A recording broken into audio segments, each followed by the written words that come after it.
सूर्योदयापूर्वी उठून ब्रह्मांड नायकाला नमस्कार केला आणि दिवा लावून ध्यान करत बसलो.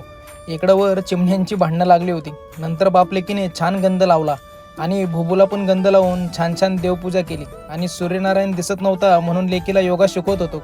आपल्या लहान मुलांना फक्त अभ्यासाला न जमता त्यांना किमान 2-3 दिवसाला तरी एक योगाचा प्रकार आपण शिकवायला पाहिजे. कारण मुलाचं शारीरिक आणि मानसिक आरोग्य ठीक असलं तरच अभ्यास होईल, नाही का? तोपर्यंत इकडे लेकीने व्हिडिओ बंद करून टाकला. नंतर श्रीमद भगवद्गीता वाचायला घेतली. त्यात भगवंत म्हणतात, आपल्या चंचल आणि अस्थिर स्वभावामुळे मन जेथे जेथे भरकटते तेथून मनुष्याने ते ओढून घ्यावे आणि आत्म्याच्या नियंत्रणात आणावे.